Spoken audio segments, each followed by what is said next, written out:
যাচ্ছিলাম। এই শফিক সাহেবের যদি ভাগ্য ভালো, শফিক সাহেব আজকে মিজান চৌধুরী সহ আমাদের আওয়ামী লীগের নেতা কর্মীদের সামনে পড়ে নাই তুষার ভাই। যদি এই ডাস্টবিন শফিক আজকে এখানে পড়তো, আমরা তো আক্তারকে ডিম নিক্ষেপ করে নিজেকে কন্ট্রোল করেছি।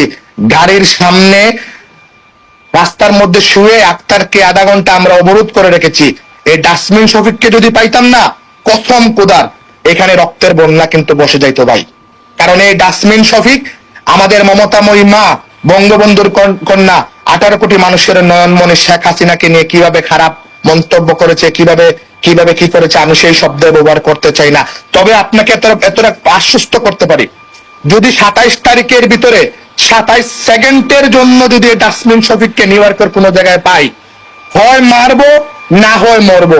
আমরা শেখ হাসিনার কর্মীরা, আমরা ভয়ে পালাই না। কিন্তু আচ্ছা মিজান ভাই, এই যে আপনি যে কথাটা বললেন আপনার জনসম্মুখের মাঝখানে যে আপনারা আওয়ামী লীগের কর্মী, ওকে ফাইন, কিন্তু আসলে আপনারা তো জানেন যে আমেরিকা কিংবা যুক্তরাষ্ট্রের আইন কতটা কঠোর। একদম মানে প্রকাশ্যে একজনকে হুমকি দেওয়াটা, মানে এটা আসলে আপনি কিভাবে দেখছেন?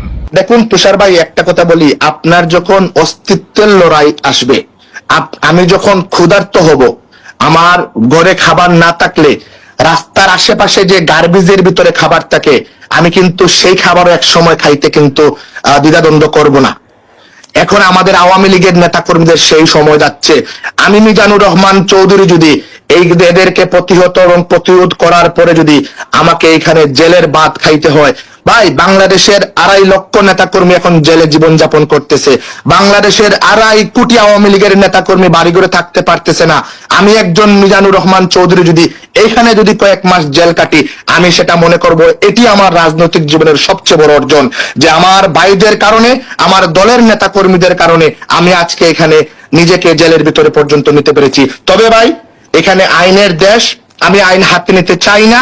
তবে ভাই, আমাদের আবেগের যখন বিষয় আসে, বঙ্গবন্ধু যখন আসে, জয় বাংলা যখন আসে, মুক্তিযুদ্ধ যখন আসে, শেখ হাসিনা যখন আসে ভাই, তখন আমরা আর পৃথিবীর কোনো কিছু চিন্তা করতে পারি না।